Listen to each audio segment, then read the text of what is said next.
Baie welkom by hierdie week se koffiekuier. Niels, lekker om weer saam met jou te kuier. Jy het twee baie lekker psalms gekies. Laasweek Psalm 42 en nou Psalm 46 'n bietjie oor te gesels. So kom ek lees dit vir ons.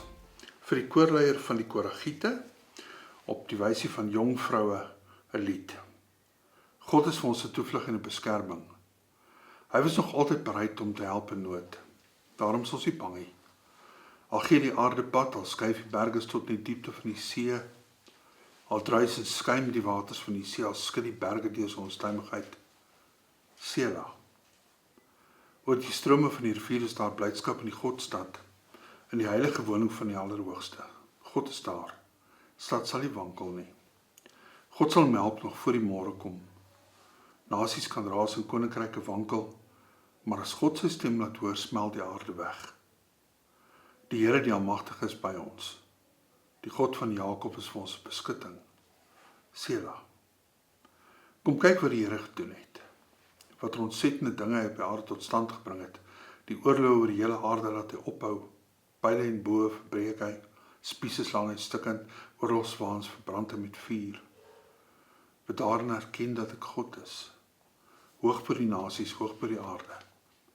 Die Here die Almagtige is by ons. Die God van Jakob is vir ons beskutting. Selah. Nou Neil, in samehang met Psalm 42 wat ons laasweek gedoen het, weer eens dit lyk vir ons die tweede gedeelte van die psalmbundel word dan spesifiek as lofprysingsliedere in hierdie Koragiete wat lyk dit vir my na 'n bepaalde groep mense is wat gehelp het met die begeleiding in die voorsang en die goed. Nou interessant wat ons net ook daaroor gepraat het, in Afrikaans sê vir die koorleier van die Koragiete op die wysie van jong vroue 'n lied. Nou dit is baie interessant dat as jy na die Engelse vertalings byvoorbeeld kyk, ek maak dus sommer net 'n Engelse vertaling hier oop, dan sê hy, for the music director of the sons of Korah, according to Alamoth, a song. Nou daardie according to Alamoth word in die Afrikaans nou heeltemal anders vertaal. Maar daar was nog oor 'n baie lang tyd was daar vrae oor wat hierdie Alamoth presies is. Is dit 'n musiekinstrument, is dit bepaalde note, is dit 'n bepaalde toonsoort?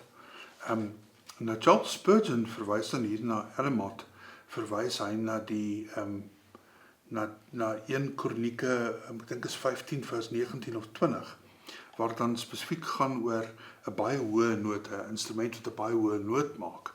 En daarom lyk dit vir my die Afrikaanse vertaling gekies om dit te vertaal met op die wysie van jong vroue. Met ander woorde, omdat vrouens so hoër noot kan sing as ons, word dit aan vroue gegee dan die lied. Maar dit is eintlik 'n ongelooflike mooi psalm, nee. Dit is, ja. Ja, want ek dink die wysie of die ritme wat hulle hier kies is om te sê dat die storms en die vloede van die lewe, dis gewaarborg. En dit kan 'n bepaalde wysie of 'n ritme in my lewe losmaak as ek toelaat dat dit my meesleer. Maar hierso kom wys hulle vir ons dat daar is iemand, daar's 'n ander noot, daar's 'n ander manier van kyk of 'n ander wysie wat ek ook kan sing. Daar's iemand wat nie wankel nie. Wanneer my wêreld in duie stort, is daar hierdie rots. En die beeld wat by my opkom nou met die Vaalrivier en die Oranje rivier en selfs daar waar ek vandaan kom in die Weskaap, die Olifantsrivier, alles wat in vloed is, as daar sulke massas water afkom, dan is daar altyd in daai riviere groot rotse wat onbeweeglik bly. En dit is my iets hiervan, van ja, die lewe se ritme kan my van balans afstamp, maar as ek my toevlug in God vind, dan weet ek is beskerm en veilig. En weer eens wat ons laasweek ook gesê het, dis 'n gebed. Ja. En dis 'n gebed van 'n gelowige. So dis nie 'n ongelowige wat hier bid nie, dis die hele ding oor God is vir ons 'n toevlug en 'n beskerming, en hy was nog altyd bereid om te help in nood, en wat jy laasweek ook gesê het oor die geskiedenis. Dat 'n mens altyd moet terugverwys na wat jy onthou toe dit anders was. Sodat jy nie nou hoef te wankel nie. En dan die wonderlike dinge is dat in die natuur doen ze sy wil. Ek dink ons lees baie keer hopeloos te veel, asof ons verantwoordelik is vir hoekom bepaalde goed gebeur. Dat ons lees te veel in gebeure en dink maar dit het hierdie geweldige betekenis en dit sê iets van my en dit sê altyd sleg daarvan, dit sê altyd iets negatief van my. Dis nooit 'n positiewe ding nie. Ja. In die ou nabye ooste het plekke as die groot stede soos Babel en Ninive, hulle mure was die beskerming vir mense gewees. En in hierdie Psalm wil dit ook eintlik mooi kom sê dat besop om jou vesting in klip en sement en tasbare goed te bou. Ons vesting is in God. So dit is op 'n manier kom maak hulle eintlik hier ook om aan te sluit 'n radikale geloofsverklaring vir die tyd waarin hulle is. En dan weer eens vir my die afwisseling ook hierso. Ons het verlede keer ook oor die water gepraat. Hier kom die metafoor van water weer sterk. Nou die see simboliseer chaos. Dit bruis en dit dreig en dit is die Jode was nie baie lief vir die see gewees nie, waar daar anders stamme was wat weer gefloreer het op die see. Maar tog kom stel hy dit dan later, praat hy weer van water, maar nou is dit 'n rivier wat in die stad in lewe bring. So vir my hierdie afwisseling van die chaos na vrede toe, wat eintlik hulle begin met 'n onrustigheid, maar sodra hulle in God se teenwoordigheid is, dan kom die stilte, die kalmte, die vrede, en dan kry water 'n ander betekenis. So ons omstandighede kan ook getransformeer word, dat ons in dit ook iets van 'n veiligheid en 'n rustigheid en 'n kalmte saam met God beleef. Dit is interessant, jy het verwys na vers 5. Oor die strome van die rivier is daar blydskap in die Godstad. Nou, interessant, die Godstad verwys waarskynlik na Jerusalem. Maar daar's 'n bietjie van 'n probleem hier. Want die Godstad Jerusalem, daar is nie 'n rivier wat deur die Godstad vloei nie. Die Jordaanrivier vloei 20 km na die kant toe. So dis te betwyfel of dit daarna verwys. So dit lyk vir my hier in hierdie gedeelte, en dis nog op my interessant van Psalm 46, dat dit nie praat net oor die historiese nou nie, maar dit waarskynlik ook verwys na die stad van die wederkoms.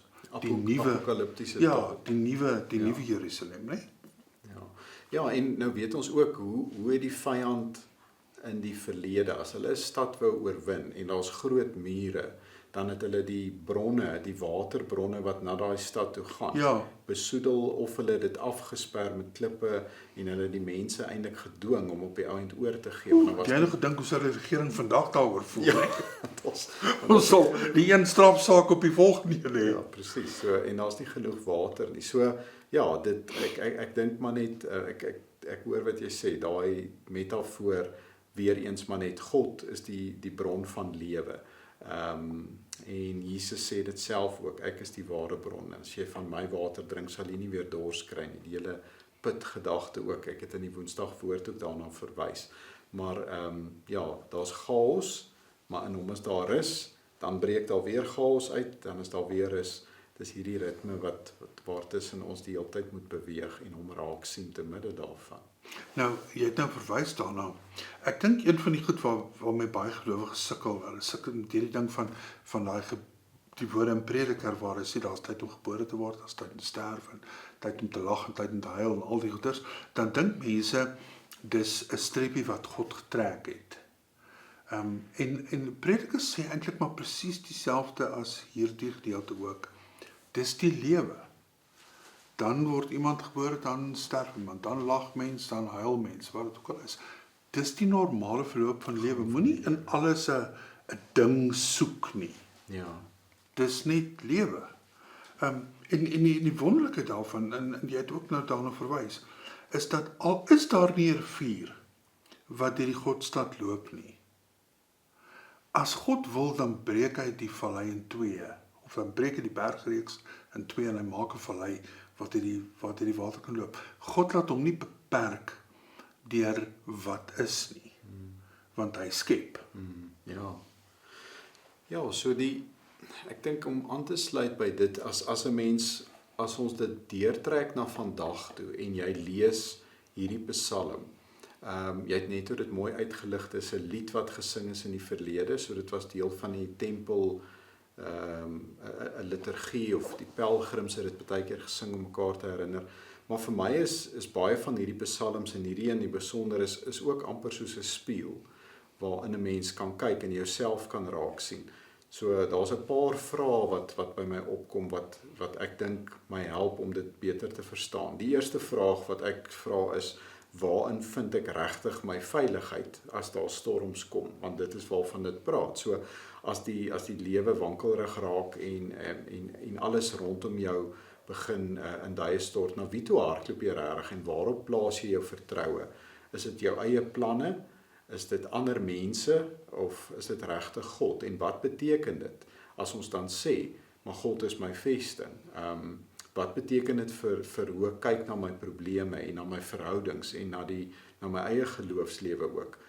As God daardie toevlug is, wat beteken dit om regtig stil te word by hom en oor te gee? En ook, hoe lyk daardie vrede wat ek in daardie omstandighede soek? So dit is, ek sien ook iets van myself, maar net in hierdie digter se skrywe, om weer my eie agenda of my eie maniere hoe ek storms trotseer in my lewe bloot te lê, en dan te sê, maar ja, ek moet besef, ons kan nie op ons eie staande bly nie, dat hy die een is wat vir ons te midde van hierdie chaos, die rustigheid en die vrede bring.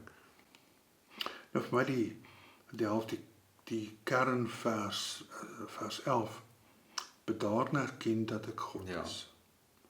Nou die interessante vir my is dat as mense aan die Nuwe Testament kyk, so dis 'n herhalende tema dwars deur die skrif, vrede, God van vrede.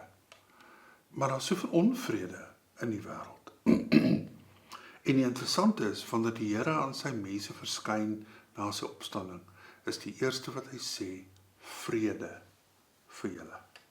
So vrede is nie iets wat net vergestalt in mense wat nie oorlog maak nie. Vrede is 'n diep binne versekering dat God die God is wat hy sê hy is, en wat ek onthou uit die geskiedenis uit, wie hy nog altyd vir my was. Ja, en in ons geraaskultuur, as ons nou eerlik is, dis baie moeilik om te sê, word stil. Daar's altyd geraas rondom 'n mens. So hierdie is 'n doelbewuste keuse wat ek ook moet maak. Ek moet my onttrek, en dit is van die begin af, sien ons met vandat God geskep het, was daar 'n stil word tyd. Jesus het homself gereeld onttrek en gaan stil word om die Vader se hart te hoor. En so moet ons ook gefokus wees op daai fluistering van die Gees in ons. Maar dit vra dat ons daardie ruimte ook gaan doelbewus moet gaan skep. Ons moet in so 'n ritme leef waar ons die geraas doelbewus om ons afstel of minder maak. Want dit is al, jy het dit net al gesê, daardie stilte moet van binne af na buitentoe vloei. So eers as ek vrede gevind het in myself, dan kan die wêreld maar die mense, die politici kan van die platforms af sing en skree wat hulle wil, en die ekonomie kan doen wat hy wil, maar ek het vrede in myself. Ek weet in wie my identiteit lê, en dat dit in iemand is wat onwankelbaar is, en dit is wat vir my op die ou en die vrede gee om ook met hoop na die toekoms te kyk, en te weet dit hang nie af van hierdie omstandighede rondom my af nie, maar van die een wat my vashou en wat in my woon. En dan die ongelooflike vers 12, die Here die Almagtige is by ons. Ja. Ek dink dat en jy het ook net verwys na hierdie vinnige kultuur waarin ons lewe, en immediate gratification en al die goed, en die wonderlike is dat ons nie nodig het om oor die wêreld te dink as dat ons God hiernatoe moet bring nie. Die wêreld behoort aan God. So hy is hier en hy is oral. Ons het net nodig om mooier te kyk en fyner te luister. Precies. Om dit te sien. Want dan sal ons weet, kan ons saam met die psalmdigter sing, die Here, die Almagtige, is by ons. Dankie, dit was lekker om Baie te dankie. gesels. Sal jy vir ons afsluit Kom asseblief? ons maak so. Kom ons sluit die oë. Here Jesus, baie dankie vir hierdie Psalm en so ook al die ander psalms in die digbundel wat U vir ons ook gegee het deur Dawid en deur 'n klomp ander skrywers om vir ons ook 'n ander ritme van leef te kom wys. Here, ons leef in tye waar ons baie kere uitgelewer voel aan omstandighede en waar die geraas buite om ons baie keer ons eie vrede ook versteur binne in ons. En daarom wil ons saam met hierdie digter ook sê, ons wil bedaar, ons wil erken dat U God is. Ons wil ons vertroue volkome plaas in daardie rots wat onwankelbaar is, die een wat selfs die dood nie kon oorwin nie. Help ons Here om op U gefokus te bly, om ons vrede, ons kalmte, maar ook ons identiteit in U te bly soek en te vind en ook vanuit hierdie nuwe identiteit ook te leef. Help ons om ook elke dag agente te wees wat in hierdie wêreld leef op so 'n manier dat ons iets van U hoop en U vrede en die stabiliteit wat geloof bring ook sal gaan uitleef vir ander mense.